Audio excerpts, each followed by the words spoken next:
What's going on, guys? Welcome to Gen Z Money, where we turn financial peace to your reality. I'm your host, James Bowman, and today we have a special guest come on and talk about the fundamentals of getting a business started. As you guys know, it can be super duper hard to start a business. There was a statistic floating around that there's like a 90+% of small businesses end up failing within the first 3 years, which is crazy. So I'm bringing on someone who is going through that process. And of course, I have my own businesses that I'm working on. Like this is a business for me, but this is a guy who came into the game, middle of COVID, saw an opportunity and absolutely capitalized on that opportunity. He's my cousin-in-law on my wife's side. His name's Rasian, and I'm not even going to give away his business ideas. I want him to be able to tell you what that business plan was and how it's working out for him. And hopefully this is going to inspire some of you guys to start that business you've always been thinking. All of us have that thought in my mind, like, man, I could make money doing this. This is my passion. I'm good at doing this. So hopefully this inspires you to get started. But without further ado, guys, let's go ahead and get into the interview. What's going on, Rasian? Welcome to the Gen Z Money podcast, man. What's up with you? A lot. keeping busy. Yeah, man. You were just telling me that good. You just got off work, man. Trying to. Yeah. That's good to hear, man. Yeah. Today, Sunday is usually our busiest day, as I mentioned to you. And when it comes to that, you gotta get in the field. As the owner of a business, you have to get in the field sometimes. Mm-hmm. Not only when to get busy, but also you want to get in the field when you do have the time to, so that you can stay on top of everything. Mm-hmm. At least that's what I like to do. So. Yeah, I think a lot of business owners, which it's a good thing and bad thing, they want to work on their business instead of in their business. But I think sometimes that'll create some distance between, you not really understanding what your employees are going through day to day. So it's great that you're still getting in there, man, and getting it done. And we kind of just exposed what this episode is about. So you are like my cousin-in-law, kind of, on my wife's side, man. And I noticed on Instagram, you'd be putting out a lot of great information on the business you started, which is what kind of business? Okay, so I have a cleaning business. I started off as a disinfecting business. Mm-hmm. During the whole COVID pandemic issue, I seen a need for disinfecting. So started off by knocking on doors, going to businesses, asking if they needed their establishment disinfected, and yes, no. Most of the times it was a yes. Mm-hmm. So we went from there and went in there and just take care of what we had to take care of. Put on all our gear, go in there with our machines and our environmental friendly chemicals and disinfect the area. That actually transitioned into what I'm mainly focused on right now, which is cleaning Airbnbs. Mm-hmm. So I actually created an ecosystem where I have employees, a team of. I really don't like to call them employees; they're my teammates, right? Mm-hmm. Because without them, I can't get it done. So my teammates. And then I also have property managers as well as maintenance men on hand. So seeing a need for that, it's kind of a unique. We have a unique service that we bring to the Airbnb hosts. So. Yeah, I mean, I think that's great. Mentioning that, like, they're not just employees; they are teammates, and as any team, you need to have people not only that you trust, because you don't want people going to people's houses and stealing stuff. You know what I mean? Exactly. That all comes back on you to make you look bad. But you also said so okay. Well, let's take it back for a second. Mm-hmm. You started this as a disinfecting business, and you kind of pivoted. When was this business created? When did you realize like there is a demand here and we need to take advantage of it? 2020. Yeah, 2020. So it started the summer of 2020. It was actually me and one of my friends. We were just brainstorming. Working from home, you have a lot more time on your hands. Based off of, well, for me, I had a 1.5 hour commute to work every day, so that's 3 hours minimum that I Mhm. got back to use in a productive way. So with that, took that, and then I said, me and a friend of mine, we started brainstorming, and yeah, the disinfectant business came into play. So summer 2020, unofficially, officially September 2020. So Gotcha. yeah, So you weren't in the peak of COVID in March. You kind of came up with this as things started to settle down, as things started to open, and you right, realize like these businesses are opening, they have yeah, to stay clean. They have to keep their exactly, employees safe. They have to keep their team safe if they want to yeah, actually. That's brilliant, man. And I do love that we're seeing a lot of that. We're seeing yeah, not only a lot of past businesses pivoting because of the coronavirus, but we're also seeing new businesses being formed yes, to capitalize on the newfound needs. yes. So I think that's great. So and is this your first business venture that you've started, or have there been things in the past that you tried and maybe they weren't as successful? Oh yeah, so yeah, this is not my first business. It was a computer repair business. Learned how to fix computers, work on computers in the military.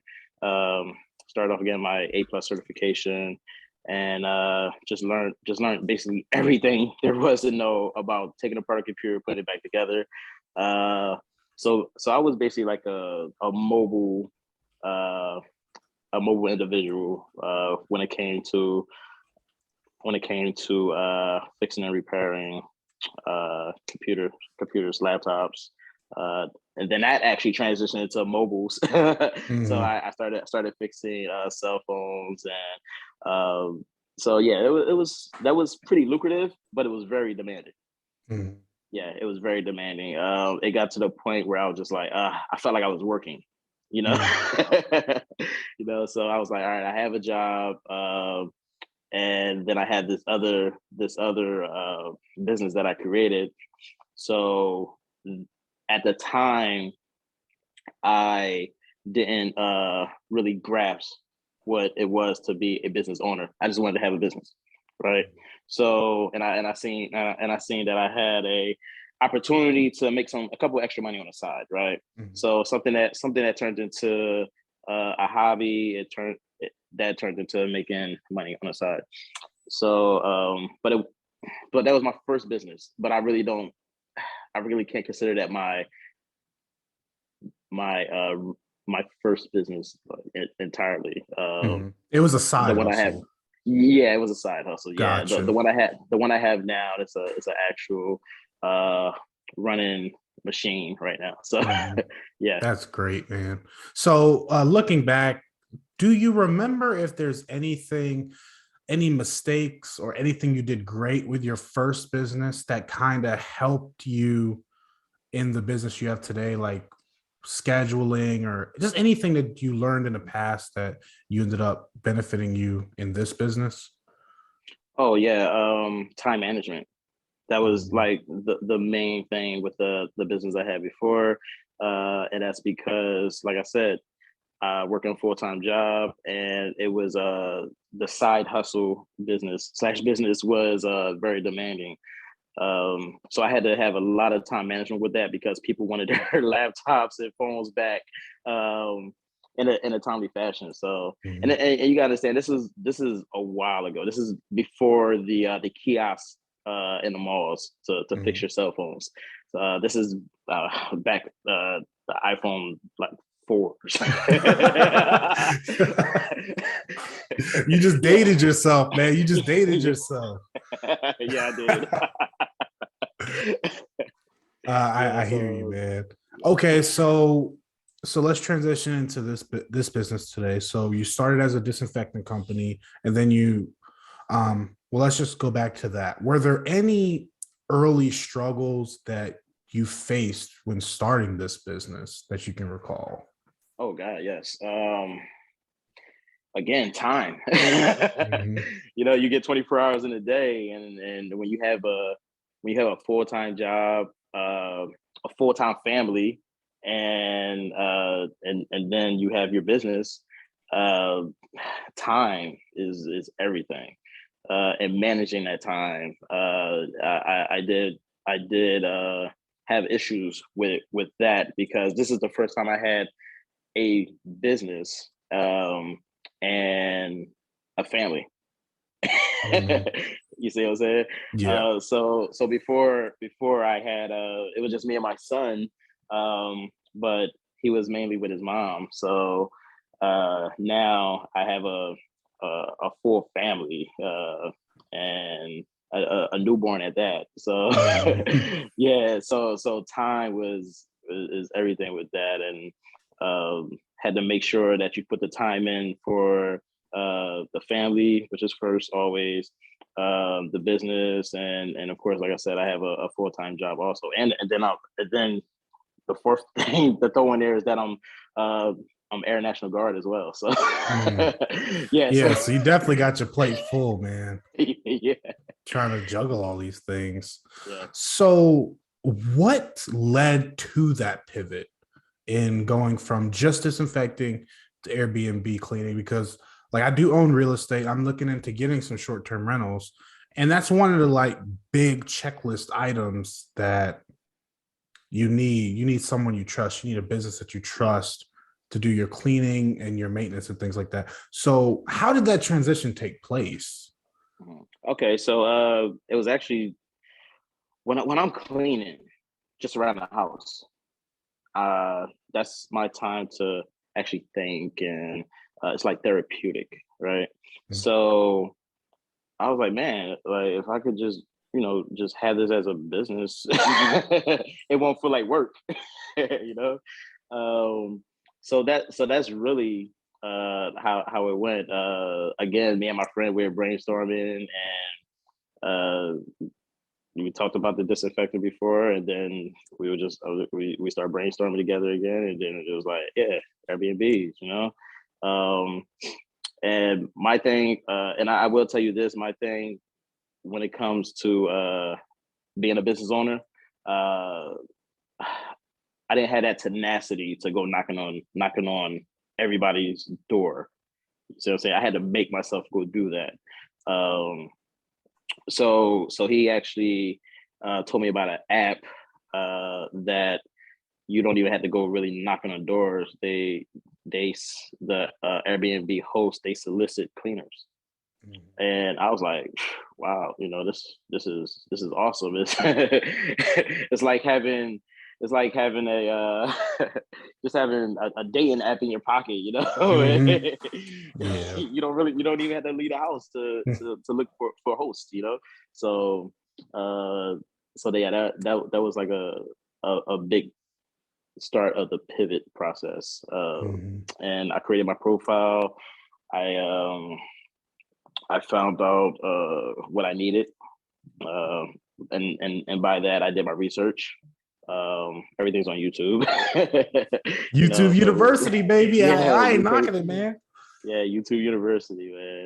Yeah, everything's on YouTube, Google. So yeah, I found out the products that I needed, what was the best products to use, and yeah, I just dived in. It's funny with that, because most of the products that I need I already had in the house. Mhm. So I was like, man, all right, so this is a low cost to start a business. Mhm. And I mean, that's like a no-brainer when it comes to entrepreneur. You want to find something that's low cost but give you high returns. So started doing the numbers, uh, uh, started looking into the market, and yeah, it just made sense. So yeah, Mhm. me and my partner, we just dove in. Yeah. I mean, Yeah. that's good though, because you're using the resources you already have. You have a cell phone, you have Yep. this app where all it Yep. does, it tells you where you need to be, Yep. the property, the time, and the money. Like It, that's the three necessities, isn't it? And right. then It's all all of your automated. tools, exactly, all of your tools are in your house already. So, like you Yeah. said, it is a no-brainer. Like, why not try it? Right. Like, Right. that's awesome, man. And I think with at least with the community that I'm, keeping in touch with, like it seems as though short-term rentals is what everyone wants to do. Oh yeah. It's much more profitable than long-term rentals. And Yes. like I said, if you get a good team, if you have a good maintenance man, you have a good cleaner, you have all of these things, it runs itself. Yeah. And Yes. so I don't think you guys are going to get a shortage of work anytime soon, man. No, it's actually booming booming right now, man. Yeah. Yeah, I don't know if some I don't know if a couple of people watch the same YouTube influencer or but yeah, or took the same course, but it is booming right now. I mean, the app that I'm using, I just have people coming, new hosts soliciting. It's like daily. When I first started on the app, it was periodic. I get onesie twosies a month. Mhm. But now, I mean, there's probably like 10 every 2 weeks. Mhm. Um, that are looking for cleaners on the app. So, and I don't even think a lot of hosts even know about that. Uh, Yeah, yeah. So so do you see? I guess we'll get onto that later, but with no lack of business, it seems like this is going to be easily scalable. You oh know, yes, to bring yes. on more employees, take on more clients, stuff like that. That is the goal. That is the goal. Another reason why I did start the business was to help people during the pandemic that were losing their jobs.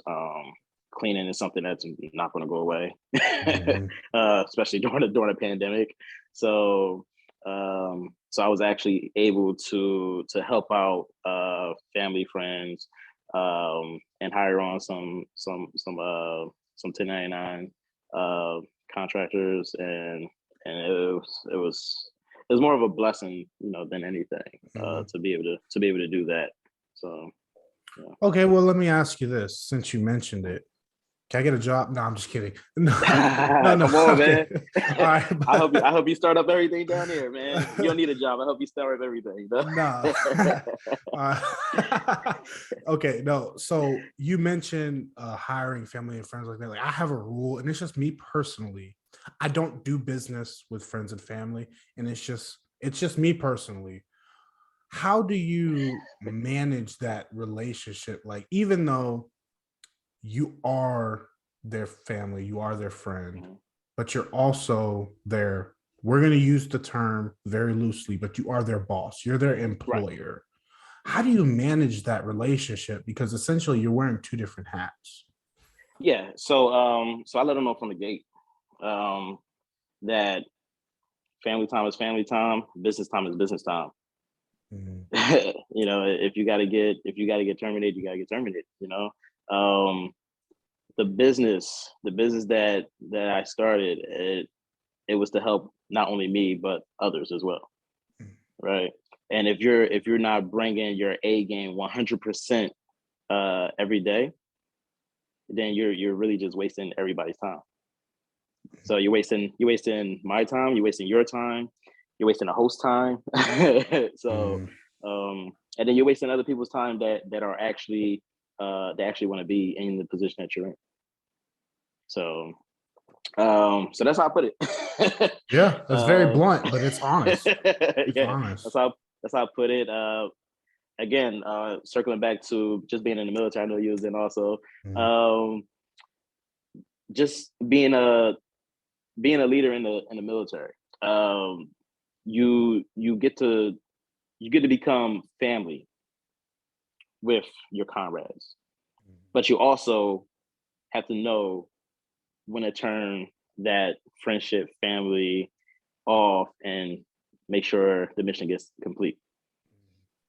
And I will say, So, I think that was the hardest part of being a leader in the military, because I was an mhm, NCO for a year before I got out. yeah. And you know, I guess it wasn't hard. It was just it sucked. Like when, yeah, like I hated to be the guy. Like sometimes it just was not the day to be like, Yeah. listen, today is not the day. Just do what I say, and then we'll deal with it later. And it sucks. It sucks, but that's the reality, at least for the military. Yes. So with that, okay, so with that being said, have you had any relationships go sour due to mixing of the family and friends in the business? Thankfully, I have not. And like I said, thankfully, um, and I really think it's because I respect them. Like I said, I don't treat them like employees. I treat them like teammates. Um, and nobody's perfect. I even tell my host that I was like, listen, nobody's perfect. If we have a mess up, then we'll fix it.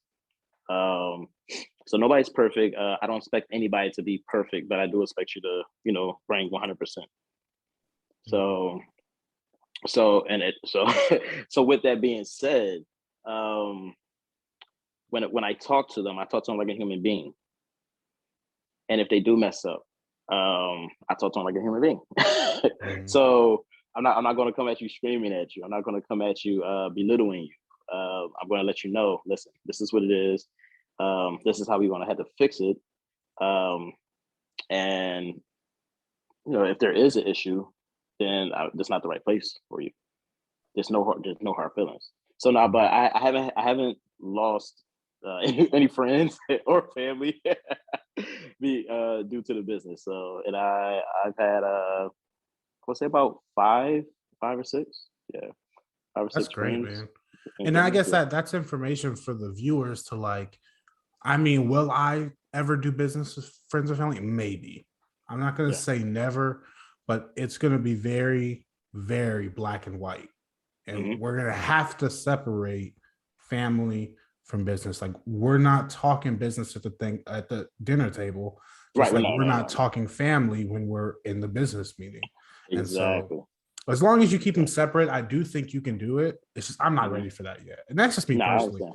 But I'm so glad that you are able to make that work, Yeah, because again, you are providing opportunities, especially in hard times with coronavirus and things like that. yeah, Like you are really, providing a good opportunity for people to take advantage of. yeah.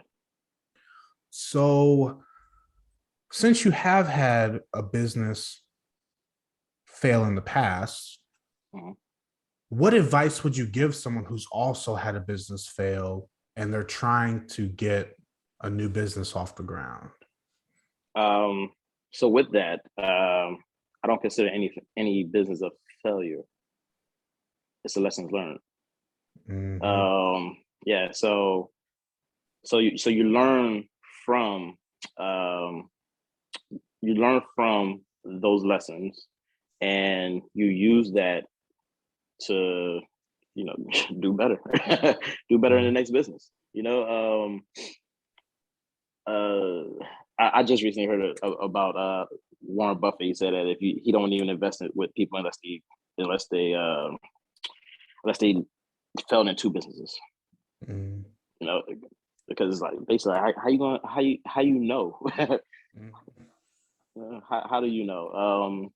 So yeah, so lessons learned. It could be anything. It could be managerial lessons learned. It could be financial lessons learned. How to treat your teammates, employees, lessons learned. As long as you take, if that was the issue with your last business, or time management, whatever was the issue with the last business, I would say, um, don't even start a business until you know that you learned from that last mistake. So that's it. Yeah, no failures when it comes to business. The failure is when you don't start it. Oh man, I love that. I love that. The failure is when you don't start it. And then I guess I kind of relate it back to, because I view my investing in real estate as a business. Like, it is its own thing. And so I do make mistakes. I do some questionable things when it comes to real estate, but it's all about failing forward. Like you Right, said, right. as soon as you fail, you realize what you did wrong and you fix it. So it's a good thing at the end, as long as you fix it. With that Yes. being said, you shouldn't fail twice for the same reason. No. If it didn't work the first time and you go back and you do it the same way again, that is the definition of insanity. It's doing the same thing over and over again and expecting a different outcome. Yeah. So the key to it is, it's okay to fail, but if you're not learning from the failures, then you're doing something wrong. Yeah. You know what I'm saying? Yeah. Okay, so tell me, Rasan, what are some of the short-term money goals and in your, not only your personal finances but also your business finances, that you hope to accomplish within the next 6 months to a year? Short term. Okay, so short term would be capital. Mhm. Have enough capital saved up to where, as though if there is any type of um, Like a dry season, right. like short Yes. work. Yes. Mhm. Yes. Yes. Yes. Have enough capital on hand when there's the dry season, to be able to give out incentives to my teammates. Mhm. So that's my short term goal right there. Because we have had, like right now it's a dry season, but I'm picking up a lot more clients to sorry To about that. maintain the flow. Yeah, I see Maintain. what you're There you trying. go. Yeah. Yeah. Yeah. And so you said you're in a dry season now. Do you think that there's going to be, at least in your area that you service, do you think it's going to be coming in seasons where maybe your summers are hot and your winters Yeah. are much colder, like with business wise? Yes, I do see that. So from what I've learned so far, with the Airbnb business, is that usually in the fall winter time, not person, I'm sorry, guests are staying longer term at the properties. Um, so when they stay longer term, uh, that means that we have less turnover throughout the month. Okay. Um, so for instance, up until October, I'm just going to throw out a rough number. We were doing 200 per month, right? Mhm. Um, come December, um, right around Christmas time, uh, dropped down to 120. Mhm. All right. So you have that huge drop in turnovers at a rapid pace. And it's only because, like I said, people are staying longer terms at the properties. Uh, whereas though in the summertime, the turnovers are constant. Yeah. People want to come to the city. I'm in Philadelphia, so people want to come to the city, and they come for the weekend real quick and then go. Wintertime, what I have been seeing is that uh, guests they just they're doing like 2 weeks to Mhm. 3 week stays. So with that, uh, start brainstorming. Start brainstorming and you gotta change up your I don't want Business to say plan. I don't want to say policies, but uh, you want to change up the way that you are making. Sorry, I'm drawing blanks again. No, I got you. You Yeah, want to pivot just the same way you pivot out right. of the sanitation industry.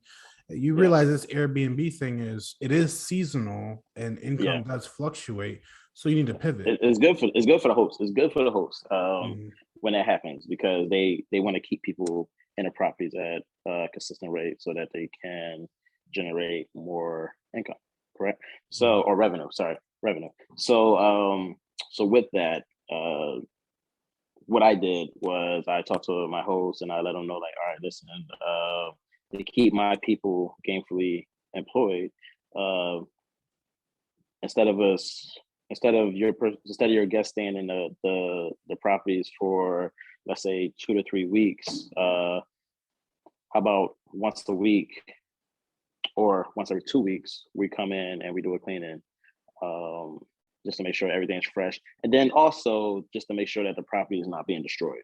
Mhm. Right. And how have they So, taken to that? oh, they like love it. Yeah. Yeah, they love that because it's, like I said, it's eyes on the property.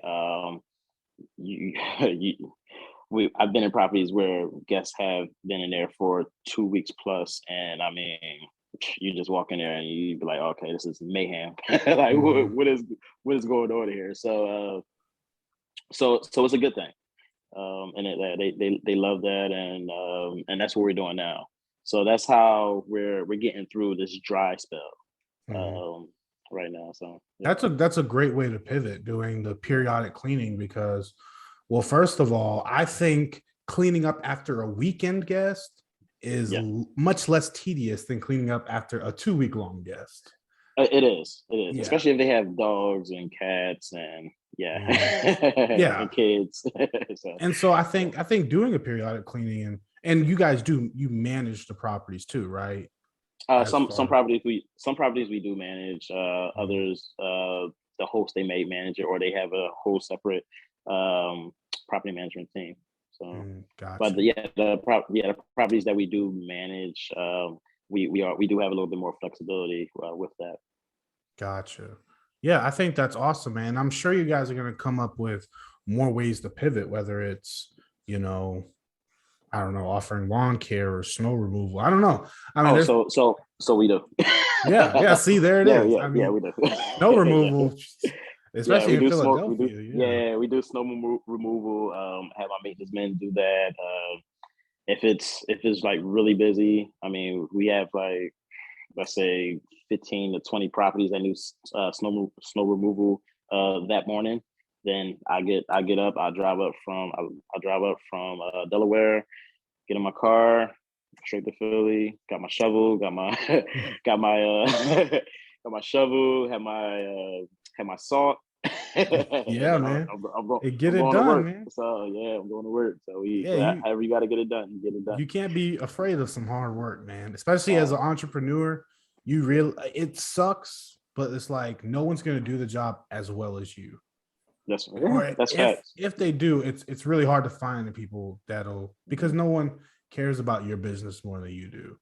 Yeah. That's what So I've so realized. so with that, and we can sort of go back to hiring family and friends, right? Certain family and friends, they want to see you succeed, Mhm. and with that, they're going to treat your business as if it is their business.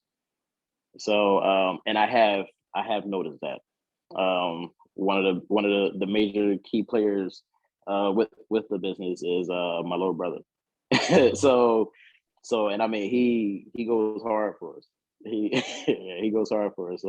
Um so I don't regret hiring him on as one of the team members, like, at all. So, You know what? I think I love that you pointed that out, man. I love that you pointed out, when you do have family who want you to succeed, they want to see you succeed so bad, they're yeah, willing to break their backs, because it's yeah. not just a paycheck for them. Nah, At the end of the day, like, that's your that he you are his big brother. And so yeah, if you succeed, he succeeds. yeah, And yeah, I love that you bring that up. That's a different, and unfortunately, everyone isn't like that. Everyone doesn't have nah, people like that, but you have to find them and you got to hold them tight, man, because yeah, that's the one that's going to go the distance with you. That's when yeah. you start opening up, businesses in other cities. He's the one that's going to go and manage the business in the other Oh yeah, city, because oh he yeah. treats it as Hey, if it's his, man. he's talking about LA right now, man. Yeah, I really love that you brought that up, because that's a dynamic that I actually end up ignoring. It's like, Okay. when you have the right team members, and it doesn't have to be family, but Yeah. family is a little bit more incentivized because they, they're closer to you. Yeah. They know you. And see, with my family, they know that I like to joke around a lot. I like to have fun. But when it's time to handle business, it's time to handle business. So Mhm. everybody knows that's how I am. And sometimes I'm, blunt Mhm. when I do say things, but it's one of those things you got to respect it or not respect it. And most of the people, they respect it. So Yeah. yeah. And I mean, there's a difference between being blunt and being like condescending or rude. Right, Because, exactly. yeah, No, there's a I, very, very, very fine line between the two. yeah, But that's it what is. makes a great leader compared to Yes, a crappy boss. Is like exactly. the leader, as you said before we even got on here, a leader leads from Yeah, the front, a yes, boss leads from behind. yeah. So you're out there shoveling snow, laying down salt. You just said you came back from cleaning the property. So Yeah, those are leadership tendencies. A boss isn't going to do that. A boss isn't going to get into the weeds and no, work with his team, not his they, employees. no, they're just gonna give orders. Exactly. And I think Delegate. that's why we are in this big old everyone's leaving the job, because Oh yeah, there really aren't that many teams in the scheme of things. There's that's always right. just bosses, employees, and that's the dynamic. So I'm really glad that you pointed that out, man. With that being said, so what are your long-term business goals? Like, where do you, like, honestly, where do you see this thing going? Where do you want to take it over the next 5, 10, 15 years? And what does the finish line look like for you? Okay, so long term, I would love to host classes on how to be proficient and pay attention to detail and skill in this business. It's not going anywhere. If it's not Airbnb, it'll be something else. But it's short term rentals has always been around. Airbnb just made it uh, brought it to people attention. It made it more So accessible. exactly. I mean, nurses, traveling nurses, lawyers, traveling doctors. They have always stayed at short term rentals. Um, Even military, we stay at short term rentals. Mhm. And Airbnb, like I said, it just made it more accessible to everybody. Um, so it's not going to go anywhere. So I do want to start a course on, like I said, how to be proficient, how to start up your business, um, uh, things that you need, how to be a leader. So it's gonna be a full course on just getting everything from the ground up, uh, everything running, getting your clients. So that's my long goal, my long term goal. So yeah, So it's not just going to be a course on how to properly clean a property, it's yeah, on how to properly run the business. exactly. Yes, Yeah. I love it, yes, man.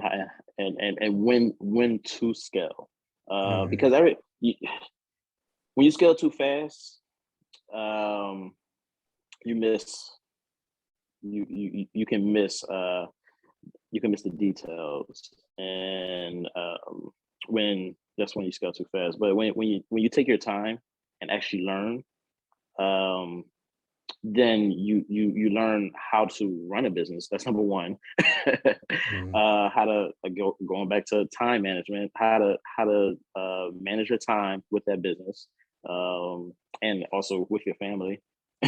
Mhm. um, so yeah, that's a course that I definitely want to put into play.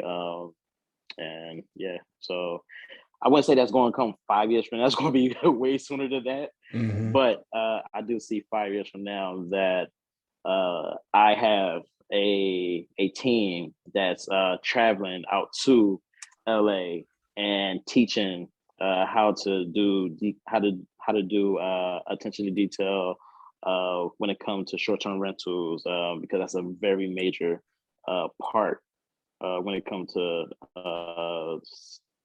cleaning Airbnbs. Also, like how to fold beds, how to fluff pillows, and everything like that. So there's certain things that you don't do when you are cleaning your own home. Mm. But you try to bring that into the short-term rental Airbnb business, and it doesn't work out. Yeah. So yeah, that's one of the main things. Do you ever think that you will get into owning any short-term rentals, or do you Oh own any short-term yes. rentals? So I don't own any short-term rentals. My fiance, she is looking into getting into that business, and I told her, I was like, listen, I already know the hard part, which is Mm-hmm. the management part and the day-to-day turnover part, to get your business into autopilot. So it won't be so much of my business venture, it'll be more so her business venture. But I'll be there to help her out with it. Yeah, and I agree that, like I said, from the research I've done in it, because I'm thinking about getting some short-term rentals in Florida and in South Carolina. I've been looking at properties. The biggest hurdle that there is building a team that you trust. Because Right. if I have a property in Jacksonville, Florida, that's 2 hours away, or in South Carolina, an hour, 2 hours away, I'm not going to be the one there day to day doing the turnovers or fixing things and things like that. Right. I'm very passive when it comes Mhm. to investing. So building a team that's not only competent enough to get the Yeah. job done, but that's also trustworthy enough to get the job done, I think is the hardest part. But you've already Yeah. built that. You already Yes. have that center of trust. You already have that competent team. So I think I agree with you that the hardest part for you guys is probably already done, you know? Yeah. So yeah, I would look into it, man. I'm definitely gonna do it. Mhm. I've got a lot on my plate right now to do it now. I hear you, man. Yeah. And I guess last question when it goes to that, like, do you plan? I understand you're never gonna be out of the day-to-day business, or at least, do you ever plan on stepping back and kind of automating the business, maybe getting a manager in there to replace the Oh yeah. roles you do, and work on maybe expanding in other ways and things like that? Yes, I do.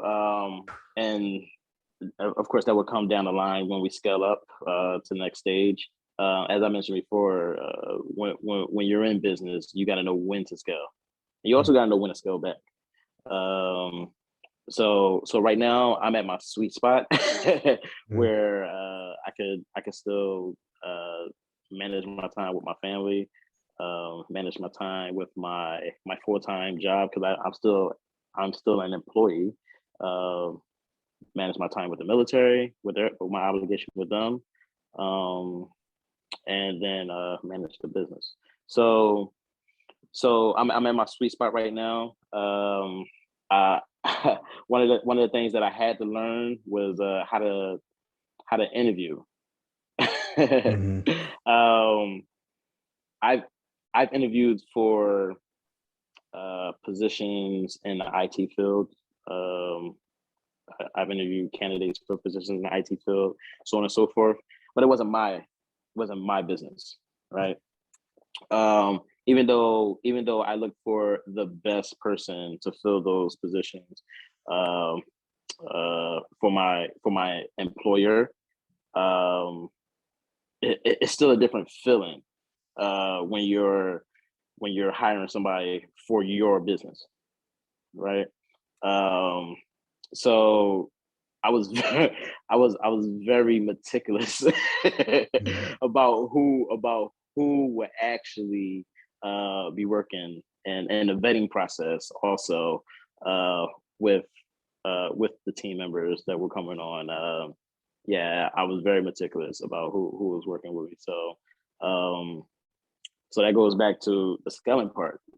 Just you gotta have good people that actually care, and there's a lot of people out there that do care, you know, and Mm-hmm. actually don't mind working at all, and not gonna bring bad morale to the team, you know. But there are other people out there that bring bad morale and bad energy, and with this type of especially with this type of environment that we're working in, you can't really bring that type of energy because you want to be upbeat, when you're cleaning, because you don't want to miss anything, right?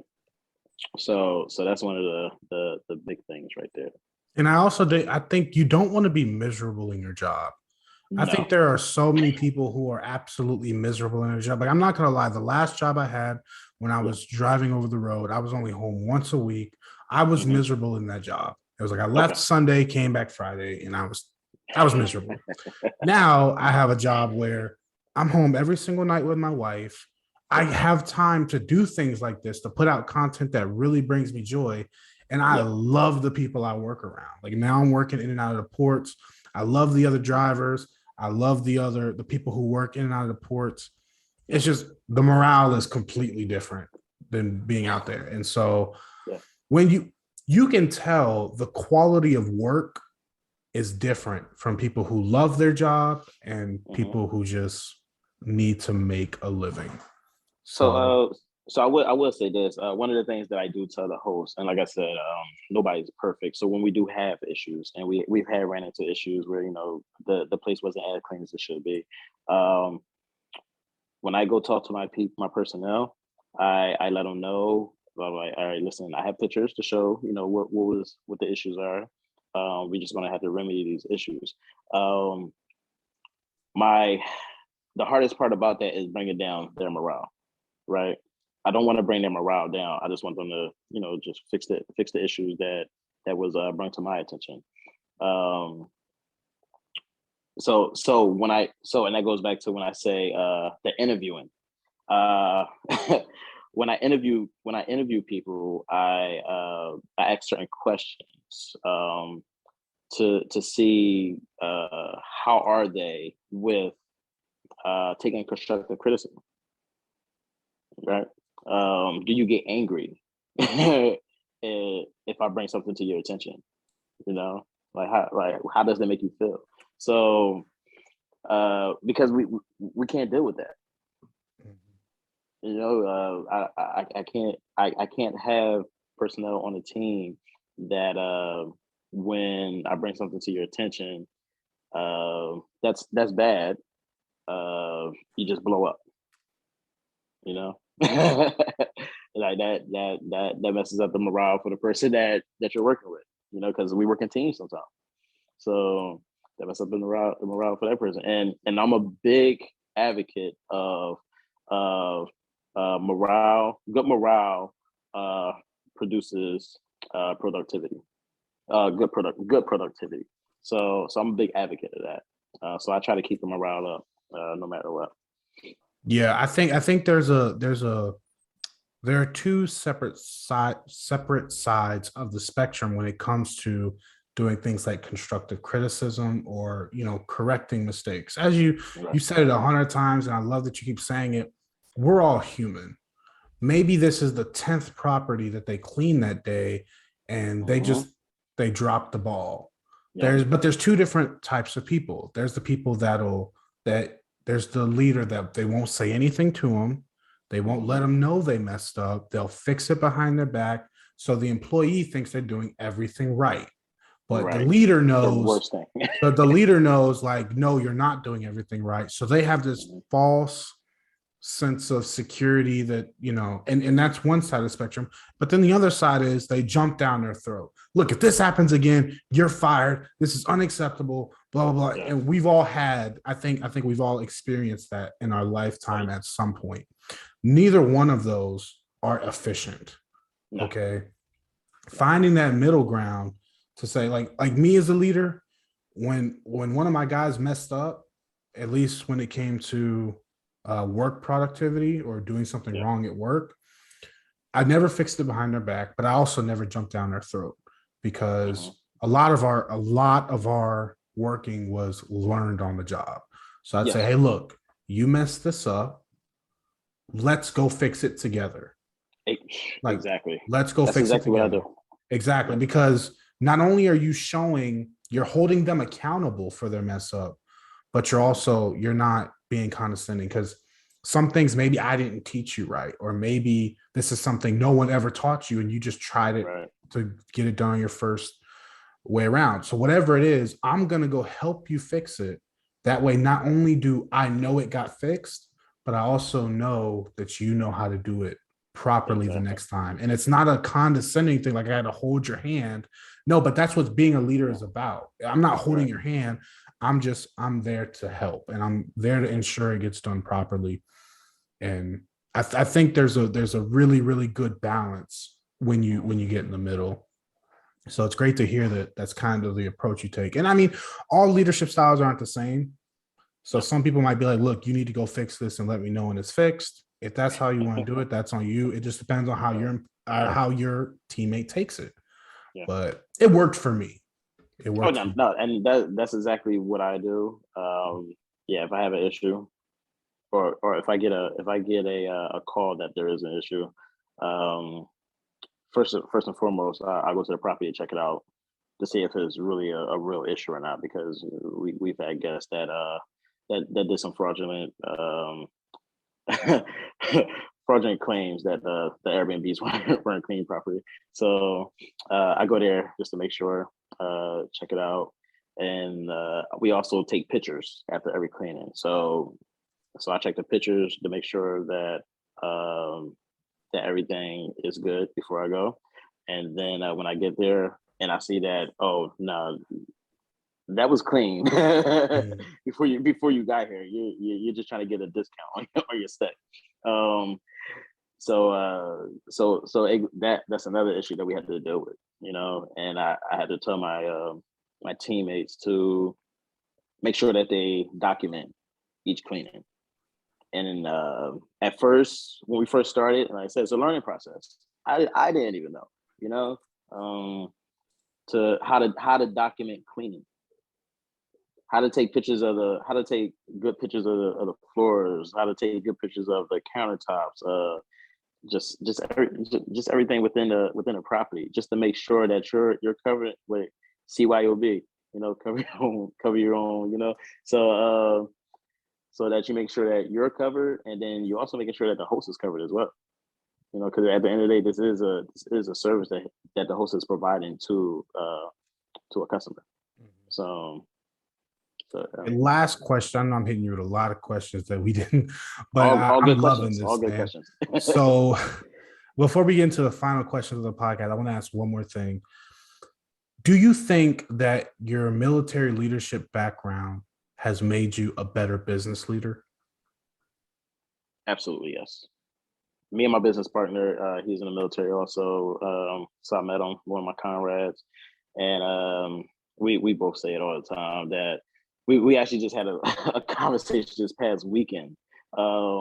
Past week, and we was talking about how the military had groomed us to be business owners, how to manage, how to work through bad times, how to think on the fly, because I mean, there's times that I came into a property and I was just like, okay, we got to make sure that this get done. All right, the guests are going to be here in X amount of time. All right, so I want you to do this, I want you to do that, and I'll do this, I'll do that, and they be like, whoa, that makes sense. Okay, I'm gonna do it. So yeah, where they were stressing out, and I'm just like, they was like, so how do you do it? How do you just come into an area, you look at it, and then you assess it, and then you execute. And I always say, the military told me how to do this, because I definitely did. I definitely wasn't born with it. Yeah. So, yeah. You act first and you think later. Like, I see dirty dishes, I'm gonna do dirty dishes. Like, I'll figure out the carpet later. Yeah, you just. Yeah. And then there's also just knowing your people. Knowing their strengths, and knowing their weakness. And because if I was to come into a property and we had X amount of time to finish it, and I'm like, all right, well, I know their strengths is to make beds. I know that's their strength. I know they're great at that. You go make those beds. I'm gonna knock out these bathrooms, and then we're gonna collab on the next thing. So yeah, I love that, knowing your teammates, because yes. And one of the things I struggled with in the military was I understood my team members, I understood their strengths and I understood their weaknesses. And I Yeah. think there's a time and a place to work on weaknesses. When you in your instance, let's say the guest is showing up in an hour and you know their strength is making a bed and their weakness is doing the dishes. Well, you probably in that instance, you're not going to have them do the dishes. You're going to do what they're good at because it's going to get done in a timely manner and it's going to be done right, you know.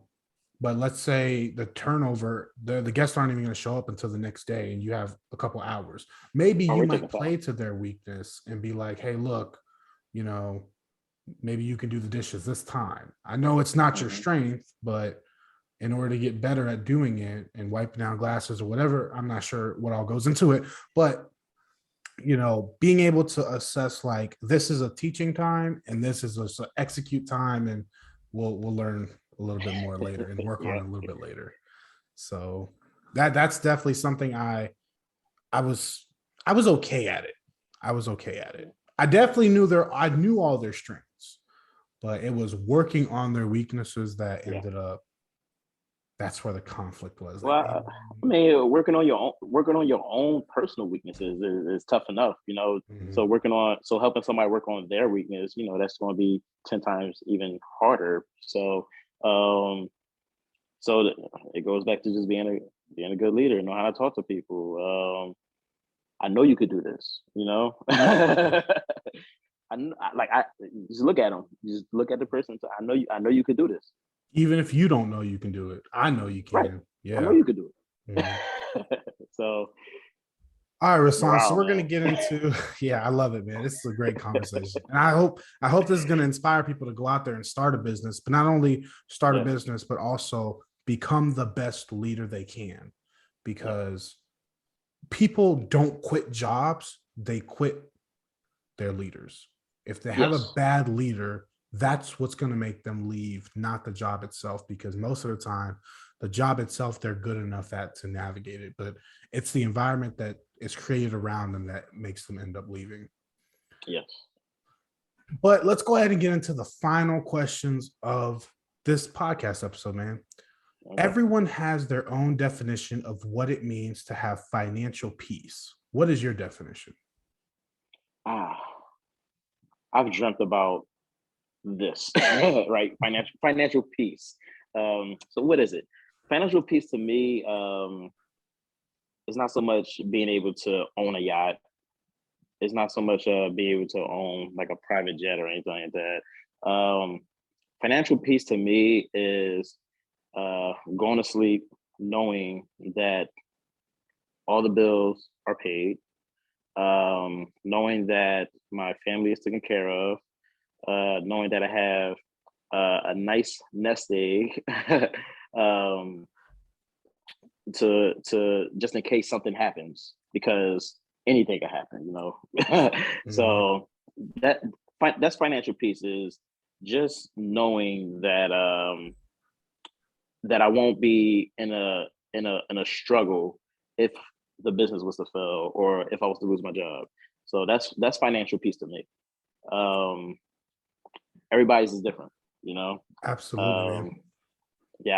My thing is live within your means, and then, you know, enjoy the rest of life. I like you said, everybody's is different. I mean, some people think financial peace is when you're a billionaire. Some people find financial peace and just all of their bills are paid on time. You know what I'm saying? There's a very wide spectrum on what brings you peace, and it's not the same that brings me peace, and it's not the same that brings anyone else peace. So I really like how you put that, man. With that being said, if there are listeners out there that want to start a business and they have no clue where to get started, what would you tell them? Hit me up. I'm an open book. I'm an open book. Hit me up and I'll give you the rundown. But of course, if it's an influx of people just calling me for business tips, again, if you're trying to start a business, all you gotta do is Google, YouTube. I would say this. Back when I wanted to start a business, my mentor. It's always good to have a mentor. So and he probably didn't even know he was my mentor, but he was my mentor. He was a master sergeant in the military, and I was a young airman in the military, and I came to him and I was like, hey, hey sergeant, I want to start a business. So I was like, how do I start a business? And he said, start it. And I looked at him and I was like, whoa, Good talk, man. Good talk. Like, where do I start at? And he said to me, if you want to start a business, you're going to find out how to start that business. The information is out there. And that was the best thing that a mentor could have ever told me. So he also told me to read Rich Dad Poor Dad as well. So and I read that book and I was like, my mind just like opened up to So that was one of the best things somebody could have told me was to just do it. Yeah, that's a fact. Yeah. If the information is out there. And the information is out there. I found out how to start a business. To start up an LLC in Delaware. And as he said, the information was all right there. It was on Google. It was on YouTube. You don't have to pay people to start your business. You can start your incorporation, your articles of incorporation yourself from your cell phone. Mm-hmm. Like you can start it from your cell phone. So of course you have to print out the articles and actually no, now everything's electronic. Mm-hmm. Yeah, everything's electronic now. So you can start it from your cell phone. Every state is different. To start your articles of incorporation, you do want to decide which way you want to go. If you want to go sole proprietary, is it sole proprietary? Yeah. Sole proprietary or LLC, what do you call it? S corp. Yeah, sweet. Yeah, so you do want to. That's one thing that you do want to find out which way you want to go. But again, all you have to do is do the research.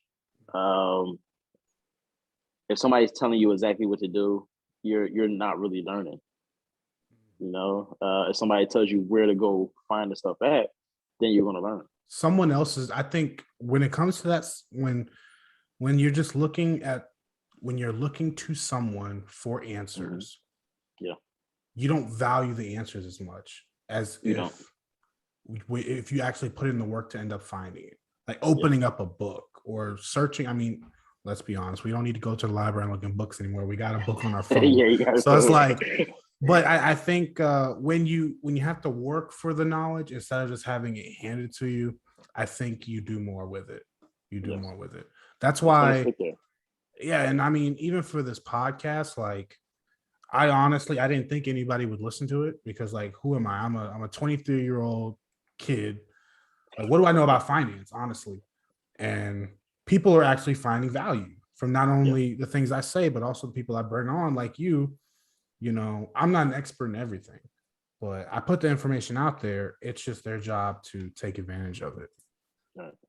So if there's one thing you could advise people to avoid doing when they start their business, what would it be?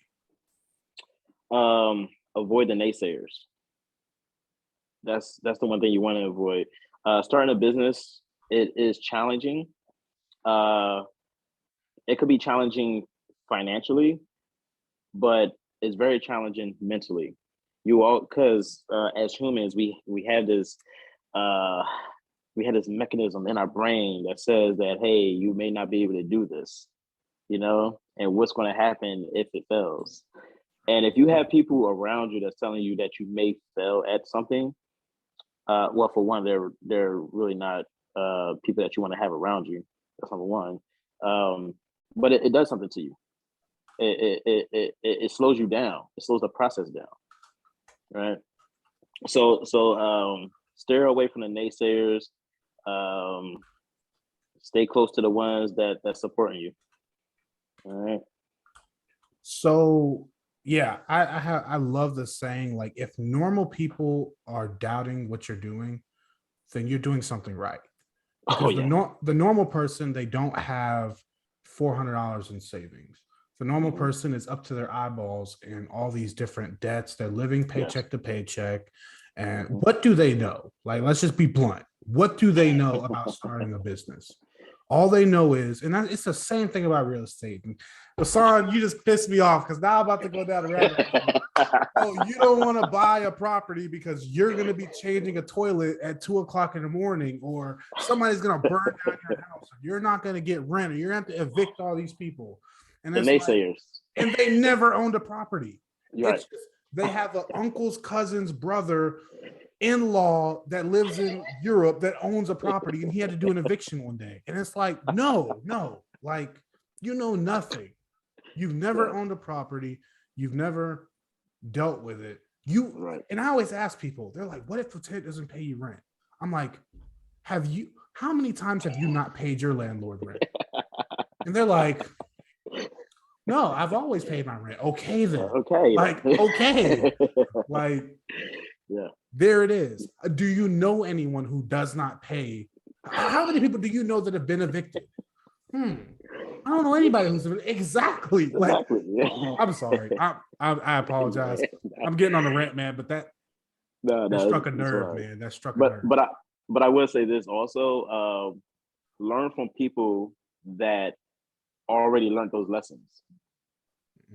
You know, so you won't have to make those same mistakes. That was actually the next question I was actually gonna follow up with is like, how do you no, you're great, man. Maybe you can elaborate a little bit more. But how do you distinguish the constructive criticism when it comes to business from just the naysayers? Ooh, okay. So for one, like you said, if they don't have any experience in that field, why am I listening to you? You know,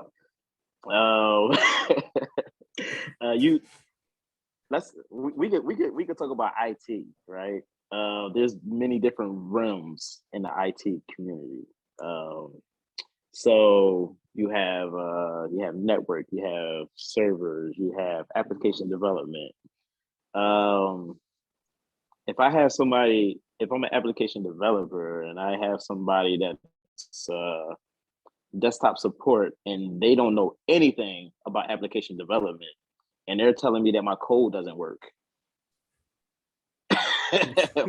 why am I listening to you? You know?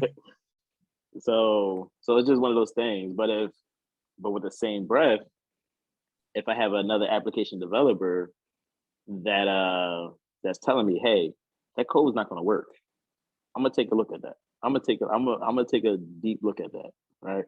So that's just one of those things. And I do want to reiterate there's help desk personnel that do know how to code, but I'm just talking about ones that don't know anything at all. Not how to print hello world, you know.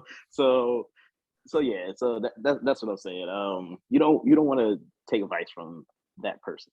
You want to take advice from the person that actually is in that same field. And that's basically what I do. When it comes to business, I'm gonna take advice from other business owners. I'm not gonna take advice from an employee, you know. So that's really that's how I differentiate. And I'll follow it up with this, right? I would rather take advice from a person who has tried 100 businesses and failed 100 businesses before I take advice from someone who's never started a business before. That was scared to start a business. Yeah. Like if you have never taken action, for example, if someone has bought a house and they've had a really bad experience with renters and they have these nightmare stories, I will listen to them all day long. I'm gonna pick their brain. How'd you deal with this? You know, what would you do in the future to avoid it? I would love to have the conversation. That's all about going back to failing forward. Yes. And if they did it and they were like, you know what, after this experience, I decided not to go back into real estate, I'm going to hear them out. But I'm not going to hear out Joe Schmo, 46, living in his mom's basement, saying, oh, you should never get into real estate. Like, yeah, it's just, you getting me worked up again. You getting me worked up again, Rasian, man. I It's hate gonna be those a good. people, man. It's gonna be a good conversation at Thanksgiving, man. Family Yeah. Thanksgiving. Oh, yeah. It's just and unfortunately, at least in real estate, I'm not sure if it's the same with your business, but like I like to surround myself with other people who either are in real estate or are aspiring to be in a real estate. And there's Yes. always those little few that have never done real estate. They never plan on doing real estate, but they get through the cracks and Yeah, they yeah, come in there and they start spreading, all of this negative energy and things that could happen instead of things that have happened. right. And I have to just like, listen, dude, shut up. Like, just shut up. Like, No, it is funny because I not did, but I do find myself following more uh more like Instagram pages that that are more in tune with the cleaning and disinfecting businesses. So so you do surround yourself mhm. around certain and the other people you don't even know them, but you're surrounding yourself around them. You're looking at their stories and you're actually paying attention because like I said, everything's right there in your hand. You know, you don't have to know the person for them to actually mentor you. And inspire you, So yeah. yeah, yeah, And give you yeah. business So ideas. I mean, like, exactly. whoa, like that gadget he's using. Like I just bought my wife a spin mop, man, and that thing is she like puts it Yeah, in there and spins it around yeah, and like the water just goes. I'm like, yeah.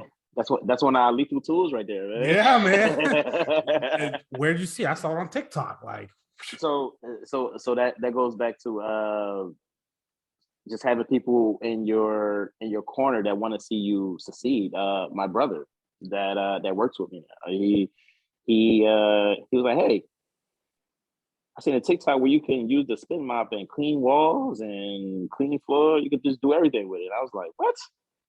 But you see that goes back to he wants the business to succeed. mhm. How to use one tool instead of three tools. So yeah, and Man, that brings more efficiency into the business. I So love it, man. I yeah, love it. And it's always the people who they want the business to succeed. yeah, Like, look, man, I could save Rasan instead of him buying three tools, we can use this one and we can use it efficiently. You're saving yourself time, you're saving your yeah, business money. And yeah, those are the people, man, you want to keep them in your back pocket and you want to keep them yeah, happy yeah. because they're the ones that's going to be with you when you're big time. Like Oh they're yeah, going to be your oh yeah. go-to, man. So keep them in your pocket because it's hard to find. It really is. It's hard to No, it find is. others That's what who have your I'm best blessed. interest at heart. A lot Yeah, of I'm blessed with people, that. a lot of people have their own best interest at heart, which isn't always a bad thing, but it's really hard to find people who have your best interest at heart instead of their own. So last question, man. If there's someone out there that doesn't believe that they can start a business due to their age, race, religion, etc., what would you say to change their mind? I would say this: is there an age limit? Is there age limit, sex limit, religion limit on being an employee? I mean, there's an age limit. Yeah. Oh Some yeah. Well, places. it's some place Yeah, military. but let's be realistic. Yeah, let's be realistic though. No, there's not. There's no race Yeah. limit. There's no So religion limit. yeah. So why put a limit on your business? Mhm. you know. So That's a yeah, fact. That's a yeah, fact. I think if you can make someone else money, you can make yourself money. And exactly. you cannot be an employee without producing profit. You would not be an employee. Like Right. if it cost more to have you than you generated, they would fire you. Exactly. So so if you can, yeah, if you can make other people money, whether it's flipping burgers yeah. or You, programming, doing IT, you can make you yourself money. yeah, you have no excuse Mhm. when it comes to any type of religion, age, creed, sex. You know, Mhm. yeah, you have no excuse. You Yeah. just get it done, man. Just get it done. You I, know, I and if love it's to something, it's say, go ahead. no, I'm saying if it's something that you're passionate about and you have a vision for, you're never you're never too old, Mhm. ever. You know, they have what 90+ year old people out there that's been graduating college. Mhm. You know, Yeah, and they say Colonel Sanders didn't fry his first piece of chicken till he was like 70 something, something crazy like that. Yeah, I'm and like, now look man, at this him. dude could fry some chicken at age 70 and make a whole franchise, man. You could paint or you can, do your own thing. And I You're love never this. too I love this saying is like, I kind of coined it just because I love saying it. It's like old. everyone can do what they want to do. Everyone is not willing to do what it takes Right. to do this. So I hate it when people say I can't do something. When you say I can't, that means someone else or something else is limiting you to where you are now. And at least in the United States, it's not true. You're not willing to do what it takes. Everyone knows what it takes to lose weight. Everyone's not Mm-hmm. willing to do what it takes to lose weight. Everyone knows what to do to start a business. They know what to do to sell an item to someone. They're just not willing to do what it takes. So I can't. I wish that wasn't even like a phrase. yeah, it's that is like that is there's a one phrase that just gets under my skin. I can't. You know, I teach my kids that like do not like don't that's not allowed in this house. You yeah. know, I can't. I can't. Like no, we don't say that. Mhm. So it's how when you say I can't, that means that you'll never have a solution. Mhm. You know, so whenever every problem out there has a solution to Yeah. it. And they So say the wealthy people, they don't say, can I do something? They say, I will. how can I do Oh, something? mhm. Like I did the same thing to my lender. They're like, look, we can't approve you for this property loan. Okay. How can you approve me for the property Yeah, loan? yeah, Like, I know you can do it. I know yeah, there are situations you've done it before. I know you can do it. yeah, How to do it. I understand you can't do it with the current situation that yeah. I've given you. How can I do it? And Right. it completely shifts the conversation from can or cannot to Hmm. actionable steps. Yes. And Yep. that goes for everything. It Yep. goes for every fixing your marriage, fixing your Hmm. finances, starting a business, getting into real estate. It goes for every single walk of life, switching from can I do something to how can I do something. So I love it, man. yeah, I went on my little rant, man. You got me worked up earlier, man. I'm sweating and about to go hit the bag a little bit. All right, Rasan, man, this conversation was awesome. So where can people find out more about you? Okay, so my Instagram, it is at premier dot disinfectors. Mhm. That's for Instagram. I also have a website, and that is premierdisinfectors.com. So yeah, that's the two places that we're out there. Yeah. And if you Gotcha. you do a quick Google for Premier Disinfectors, will come up, and yeah, you'll see the website And and you everything. guys just service mainly the Philadelphia area. So if somebody wants to reach out and hire you guys for a short-term rental, then that's where you Mm-hmm. guys are normally located. So yeah, well, actually, we are on a whole East Coast. It's not just me. I have a business partner as well. He really takes care of Virginia down towards Mhm. Florida, and I'm taking care of everything north of Virginia, so Maryland up to well, we don't have anything in Maine, but up to Massachusetts. So Oh, that's yeah, awesome, man. So if I get something in South Carolina, y'all got me, right? I can and man, hit y'all up. we'll build it. We'll build the team up and get you going, man. Hey, man, Yeah. you're gonna be the first one I call, man. All Like, right. Cool. man, I really appreciate it, guys. I will have all of this linked in the show notes below so you guys can get in contact, check it out. If you have a short-term rental on the East Coast, hit him up, man. He does great work. But I really Thank you. appreciate you, man, taking out the time and having the conversation, man. It's been great. It's been Yeah, honestly you're great. welcome. You're welcome, and thank you for having me on. Yeah, this I, I had a great time, man. Yeah, man. And Had a great hopefully time you can talking to be you. back on in like a year or so, and we could see where you've taken this thing, man. Because you've Yeah, you've done so much since 2020, all the yeah. pivoting you've done. I kind of can't wait to see where you take it further as we go Exciting forward. times. It's Yeah, exciting man. times, man. But without further ado, guys, he is Rasan, and we will see you guys later. And guys, that wraps up my interview with Mr. Rasan. Like I said, he dropped a bunch of great knowledge and he was extremely relatable when it comes to people starting their own businesses. It's not as hard as people think. All you need to do is find something you're passionate about, something you're good at, and charge people to do it. I mean, we can all clean, but if you're a really good cleaner, people will pay you to do that.